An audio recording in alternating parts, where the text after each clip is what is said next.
Hi, I'm Dot Freeman. This is Mature Lifestyle, sponsored by Spectrum Generations. Thank you for joining us today. We're going to be talking about emergency management. It began in 1949 as part of the civil defense, and since that time it has evolved, it has grown. It is known as the Maine Emergency Management Agency. My guests today are Dwayne Hubert, who is the Director of Mitigation, Preparedness, and Recovery. Thank you for coming, Dwayne. My pleasure. And also Lynette Miller, the Director of Communications and Special Projects at MEMA. Tell us about what MEMA is, what it does, and what you do there. Would you, Dwayne? Sure. The Maine Emergency Management Agency is a coordinating agency which coordinates the activities of other state agencies in order to provide resources to counties and local communities in order to properly respond or prepare, respond, and recover from disasters. And I am one of 4 division directors that oversees the mitigation program, preparedness, primarily the public outreach piece of preparedness, and individual assistance, or part of the recovery program. okay, and Lynette, you're the Director of Communications and Special Projects, and I understand that you've been there for 20 years, so you know this organization inside and out. I have been with MEMA for 20 years, and I think over that 20 years, it's become clear to me that the biggest resource, the biggest thing that helps people in any kind of emergency, and before, during, and after, is information. So that's really become my specialty, is looking at different ways to communicate with the public, not just when the waters are rising in flood season, but really all year round. So information and preparedness, those are 2 of the watchwords of MEMA. Tell me, Dwayne, what, when we talk about disaster, that can include man-made disaster, that can include natural disaster, it can also include acts of terrorism. That's exactly right. There's lots of man-made or technological disasters, as we call them. Give us some examples. Well, examples, fires. There are some significant fires that have occurred throughout the state. In fact, the Red Cross has reported to us recently that there have been more home fires this year than in previous years, and we're not sure why. So that's a common technological disaster here in Maine. Transportation accidents is another one. Chemical spills, particularly with the high volume of traffic that we have on main highways, is a potential disaster. So those are some of the common technological disasters we have. And then you go into natural disasters, which we're most familiar with, to include severe winter storms, severe summer storms, to include hurricanes and nor'easters, as well as tornadoes, which seem to be on the increase here in Maine. And then you have the most common disaster in Maine, which is flooding, as a result of winter runoff, high water events, or high rain events. And so flooding and high wind events are very common, and it's a problem here in Maine as it is throughout the country. And then you have other types of disasters, such as the H1N1 pandemic that just came through last year, and we have to be prepared for those types of things. And the issue of flu has not gone away. It's something we still need to be vigilant about. That's exactly right. Flu is always a recurring event each year, and some strains are more prevalent than others, or more damaging to people than others, and so we want to be mindful of disease prevention through hygiene and other practices that are important to prevent disease spread. Sure. Lynette, preparedness involves our home, it involves our schools, it involves our communities. There is, you've described MEMA as a coordinating body, a bureau. Who are some of the partners that make up the network of agencies and organizations? Well, there are 16 county emergency management agencies around the state. Obviously, all state agencies, particularly those that deal with response, but also departments like DHHS, which deals with human needs. They're a great partner. And then a huge partnership comes out of the nonprofit community. The American Red Cross is a prime partner of ours because we share a lot of mission areas. The whole, the mission of preparedness education, as well as the role they play in response, and the other nonprofit agencies such as the Salvation Army, many agencies that would come in and help do cleanup after major disasters. They form an enormous part of the network in the state of Maine. And it also extends to other New England states. It also extends into Canada. Yes. I believe state law in Maine requires that every municipality, so that our 500, in addition to the 16 counties, our 500 cities and towns are covered by emergency preparedness and planning. Is that right, too? Yes, that's absolutely true.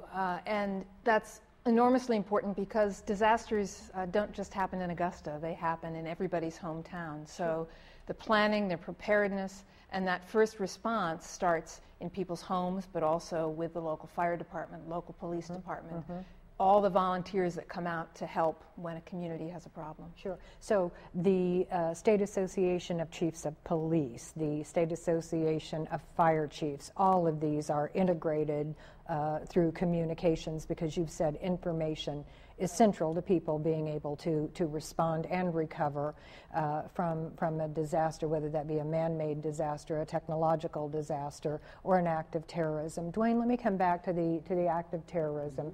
It's something nobody likes to think about, but we're irresponsible if, in fact, we don't think about it. There are soft targets in the state of Maine. Are we well prepared here? We're prepared. We still have some room to grow, if you will. One of our focus areas is schools, and so we've actually put together a school committee with joint leadership between the Department of Education and MEMA.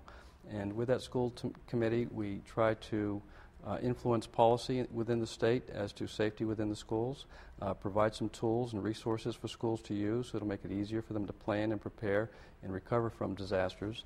And so children, of course, are foremost in our mind, and they are a soft target.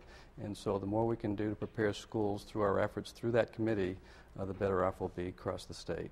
And Lynette, the communications, being able to get information to people and make sure that responders have the capacity to communicate with one another is important. One of the partners are the ham radio operators, is that right? Tell me about that network. Well, amateur radio is something that has been something that a lot of people enjoy as a hobby, but what's happened over the years is that those folks have realized they really have something to offer. Often ham radio is a technology that can operate when the more sophisticated communication systems break down. So in almost every county we have very active groups of ham radio operators that work closely with the county emergency management agencies, and someone can go to a hospital and be a communication point there. There are ham radio operators that work with the National Weather Service. There are ham radio operators that could come to our office. So there's this network of absolute volunteer folks who really have a passion for the communication, the technology of what they're doing, but also really a passion to help their communities as well. Sure. Which is characteristic of Maine, being very independent, but also taking care of our own neighbors, our own communities, our own families. I wanted to ask you, Lynette, if you will talk just a little bit about what is the role of media, radio, television, cable. Do they have a role to play in emergency preparedness and response? Absolutely they do, and the easiest part of that to talk about is in response, and the media partners that we have here in Maine have been wonderful. Often when we have a large disaster going on, I'll get a call from a reporter whose first question is, what information do you need me to get out to the public? But they also play a role in educating the public. We have some partnerships around the state. Up in Aroostook County, for example, the television station up there works closely with the County Emergency Management Agency, and they do stories all year round about preparedness, either at the municipal or the personal level. And that's repeated in many parts of the state with the newspaper community and TV and radio stations. Well, are there any radio or television or newspapers you'd like to brag on a little bit, since this show is seen statewide? Where are some other, apart from Aroostook County, which you've already cited, where are some other models of excellence out there? Who's doing this well? Franklin County, for example, one of our rural counties, the radio station in Farmington, WKTJ, works very closely with the Emergency Management Agency. They do public service announcements year-round. And year-round is important, isn't absolutely. it? Not just when the emergency arises. Absolutely, because that, we may not pay a lot of attention to it when the water isn't rising, if we're hearing something about being prepared for floods, but then that information comes back. It's in your head somewhere if you've heard it on the radio. And you're also more likely to, you've gotten used to hearing messages, in Franklin County's case, from the Franklin County Emergency Management Agency. So they become, that's a voice that you pay attention to, and when you hear them talking very specifically on the radio about here's what you need to do for this flood right now, sure, then folks really tune into that and really pay attention. How about going to the internet? What are the sites where people, I went to maine.gov and looked up MEMA and also looked at weather and the operation out of Gray, Maine. This is a phenomenal resource for imminent weather or long-term forecasts or emergency notices. That's a very valuable part of the program, isn't it? That's right. We've got 2 weather offices, National Weather Service offices in Maine, in Gray and in Caribou, and they're great partners. They're with us every step of the way, proactively giving us information that we can then feed to the public in various forms through the media. So they're excellent partners. Dwayne, tell me about, we've talked about the 4 areas of, make sure that I can get these again: mitigation, preparedness, response, and recovery. Some of those are self-explanatory, but mitigation deserves, it's a 50-cent word. Help us understand what that is, because you're the director of mitigation. That's correct. Tell us about that. Mitigation at the personal and home level, of course, means reducing and lessening the impacts of disaster before it occurs. So, for example, there are several things that people can do. For folks who are on oxygen, people who are disabled and require oxygen, they want to have access to the shutoff valve to their oxygen equipment in the event there's a fire in their home, so that it doesn't exacerbate the problem. That's one example. They want to have a professional repair any electrical wiring problems or leaky gas leaks, for instance, in advance before a disaster occurs. Or placing large objects on the lower shelves of bookshelves, so it's not a top-heavy thing, so it doesn't fall over with a shake or a high wind event. Those are just some examples. Using straps or restraints for tall pieces of furniture so they don't fall over, or not hanging mirrors or pictures by the bed so that they don't fall over. So those are some typical examples of what you can do in advance of a disaster to mitigate or lessen the effects of that disaster. And we have to think about these things in advance. These are common sense items. Once you say them, they make perfectly good sense. They really are, but until someone confirms that those are things that you need to do, you don't really think about it. Absolutely. But they are very common sense. Or removing those things that are flammable from a heat source. Or having a professional clean and repair your chimney so that you don't end up with a chimney fire. Absolutely. A lot of maintenance, but a lot of common sense. Tying down furnaces and hot water heaters so that they don't fall over, or in a flood event, they don't spill over and cause an oil or a contamination problem. Okay, let's give people some more hard examples. We'll be back in just a moment. You sit tight. You sit tight. Come back, because we have some actual things we'd like to show you, a go bag and some other things you'll find very helpful. Come back.